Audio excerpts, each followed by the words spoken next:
Welcome to 60 Skills.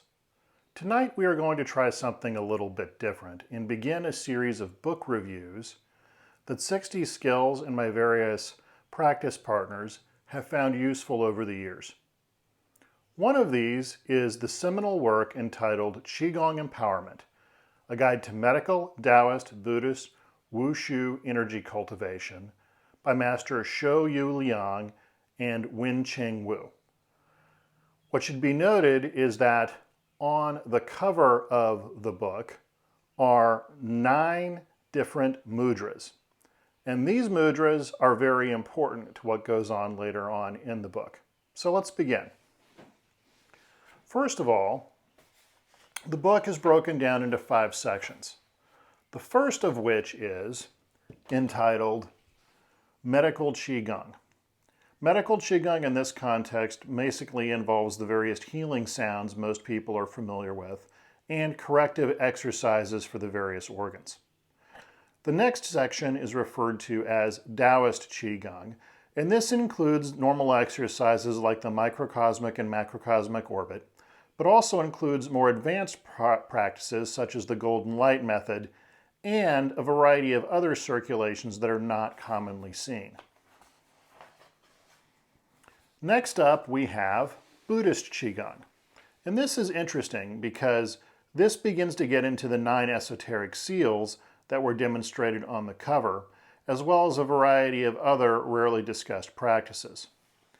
Section 4 deals with various Qigong or energy type techniques, mainly from a healing perspective. First, you deal with working with energy around the body, and then you deal with absorbing energy from different sources. Again, this stuff is often discussed in very lacking in detail, but in this case they go into quite a bit of detail and it is quite useful. Finally, there is a section on what they call Wushu Qigong or martial Qigong, and this involves various iron body skills, and these are very important as well because, quite simply put, they're practical. So let's go ahead and get started. So after a brief dedication and a foreword,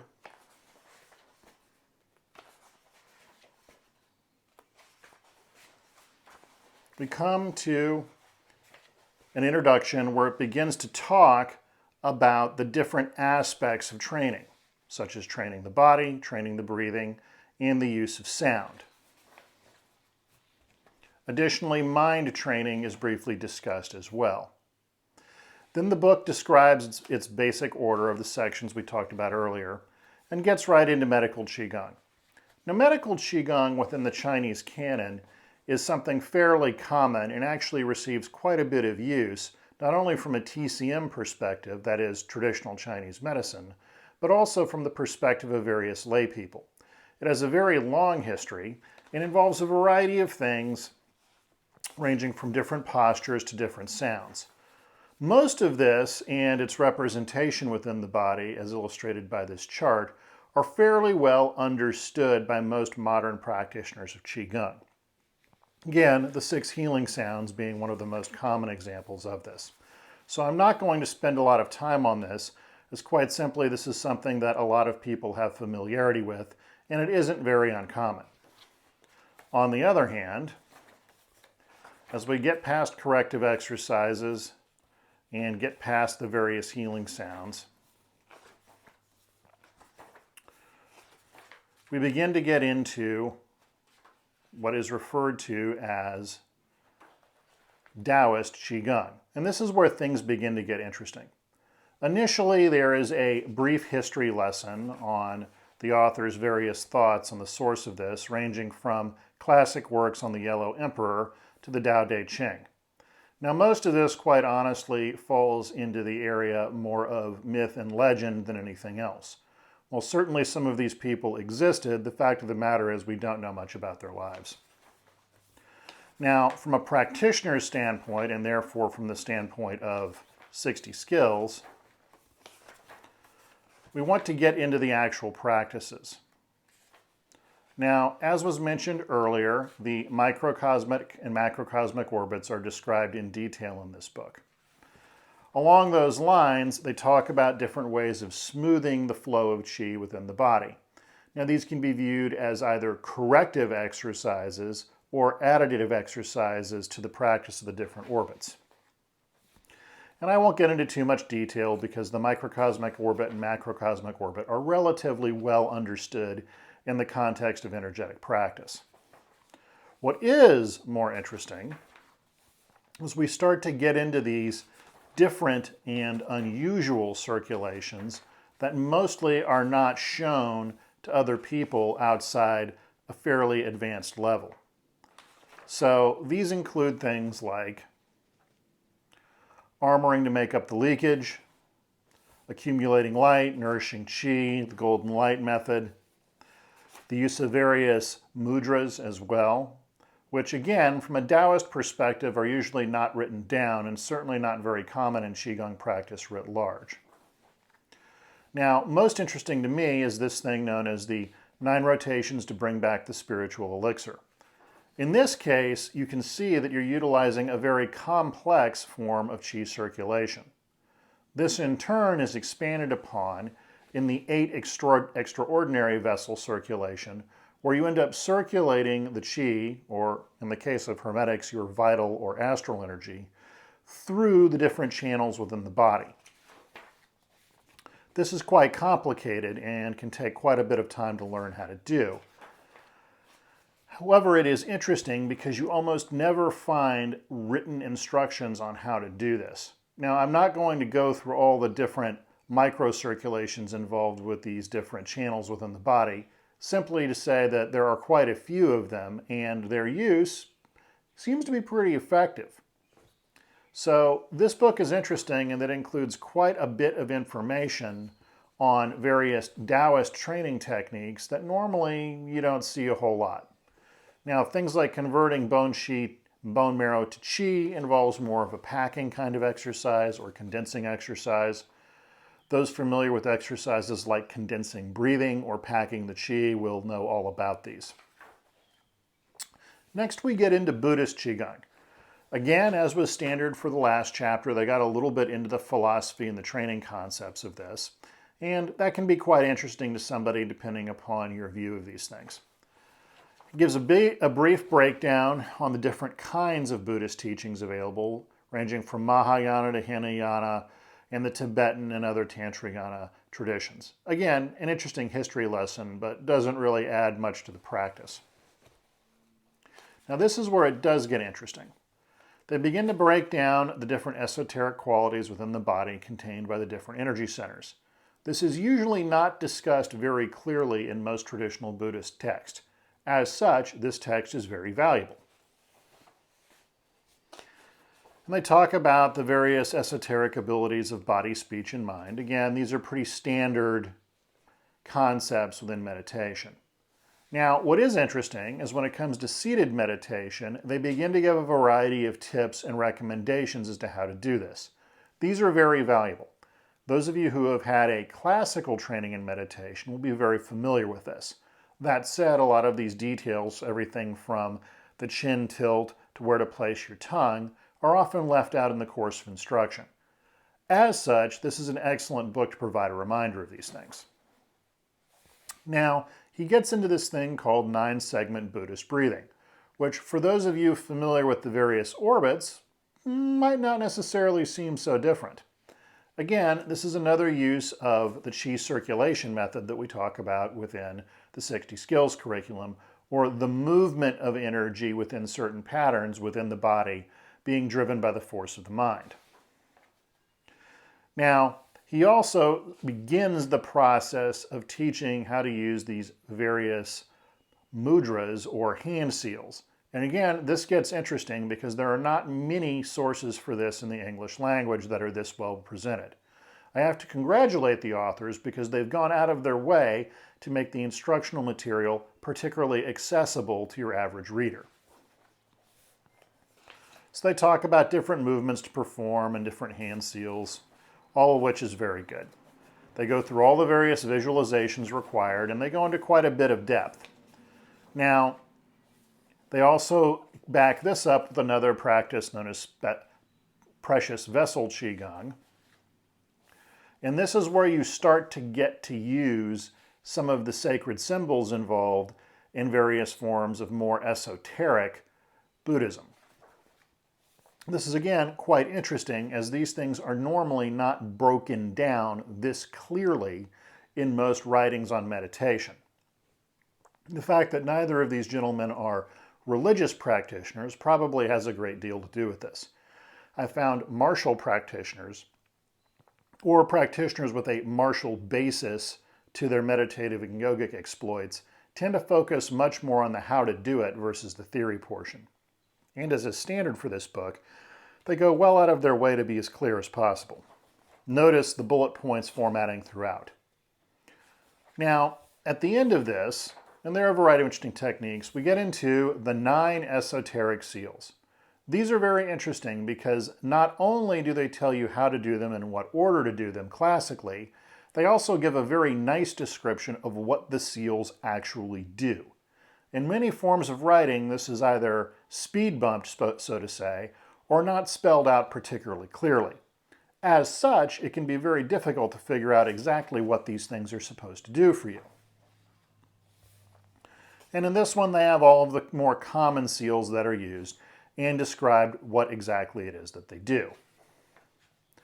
Additionally, there is both a standing and seated practice that accompanies this. It is rather ritual in nature, so of course there will be an egregoric type effect with this. But when using older hand seals of this nature, combined with chanting, you're kind of going to be getting into that anyway.